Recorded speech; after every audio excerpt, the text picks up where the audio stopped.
الحمد للہ رب العالمین والصلاة والسلام علی نبینا محمد صلی اللہ علیہ وسلم وعلی آلہ واصحابہ اجمعین ومن تبعهم بإحسان إلى يوم الدین۔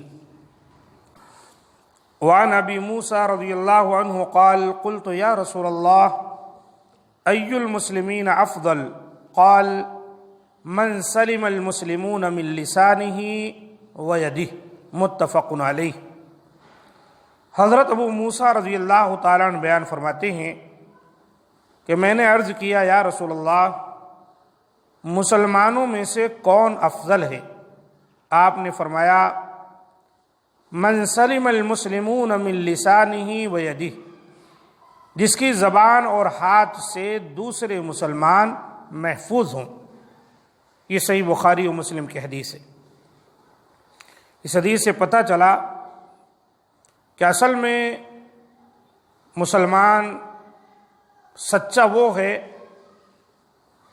کہ جو اپنی زبان اور اپنے ہاتھ سے اپنے مسلمان بھائی کو کسی قسم کی تکلیف نہ پہنچائے۔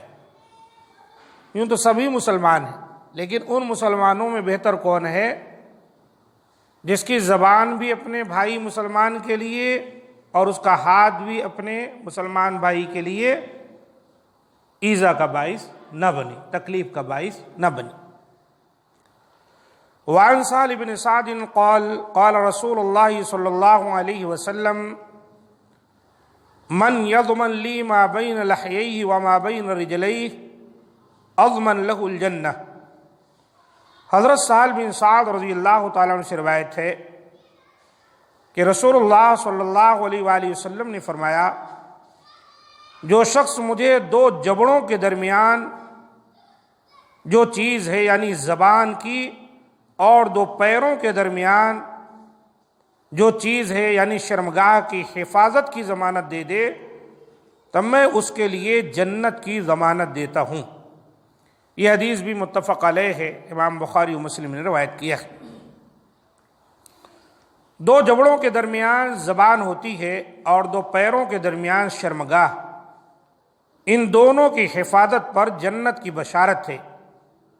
حفاظت کا مطلب ہے کہ ان کا استعمال صرف جائز جگہوں پر کیا جائے اور ناجائز استعمال سے ان کی حفاظت کی جائے۔ وعن ابی ہریرہ رضی اللہ تعالی عنہ انہ سمع النبی صلی اللہ علیہ وسلم یقول ان العبد لیتکلم بالکلمۃ ما یتبین فیہا یزل بہا الی النار ابعد مما بین المشرق والمغرب۔ حضرت ابو ہریرہ رضی اللہ تعالیٰ عنہ سے یہ حدیث مروی ہے، انہوں نے نبی صلی اللہ علیہ وسلم کو فرماتے ہوئے سنا کہ بندہ ایک بات کرتا ہے، ان العبد لیتکلم، اس میں غور و فکر نہیں کرتا، یعنی جو زبان سے بات کر رہا ہے اس پر توجہ نہیں دیتا میں کیا کہہ رہا ہوں، اور وہ اس بات کی وجہ سے مشرق و مغرب کی درمیانی مسافت سے بھی زیادہ جہنم کی آگ کی طرف گر جاتا ہے۔ جتنا مشرق اور مغرب میں فاصلہ ہے، درمیان میں ڈسٹینس، اتنا اندر جو ہے جہنم میں جا گرتا ہے وہ۔ محض کس لیے؟ اس لیے کہ زبان سے جو بات کہہ رہا ہے اس پر غور نہیں کیا کہ میں کیا بول رہا ہوں، بغیر سوچے سمجھے اپنی زبان سے بات کر دیا۔ یہ کفر کی بات ہو سکتی ہے، شرک کی بات ہو سکتی ہے، گناہ و معصیت کی بات ہو سکتی ہے، کسی کے دل کو دکھانے کی بات ہو سکتی ہے، جس کی وجہ سے کیا ہوا؟ سیدھا جہنم کی گہرائی میں جا گرا ہو۔ یہ حدیث بھی صحیح بخاری و صحیح مسلم کی ہے۔ اس حدیث میں زبان کی بے اعتدالی کے نقصانات کو واضح کیا گیا ہے کہ بس جو زبان پہ آ جائے وہ بکتے نہیں رہنا چاہیے آدمی کو۔ ضروری ہے کہ انسان ہر بات کرنے سے پہلے اسے تولے اور پھر بولے، دیکھے میں کیا بول رہا ہوں، وزن کر لے، پھر اس کے بعد اپنی زبان سے نکالے۔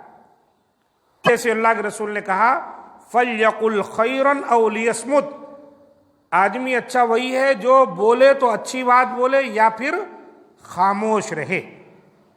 تو یہی جو ہے اللہ پر اور یوم آخرت پر صحیح معنوں میں ایمان رکھنے کی دلیل ہے۔ اللہ تعالی ہم تمام کو ان باتوں کو سمجھنے اور پھر اس کے مطابق عمل کی توفیق دے۔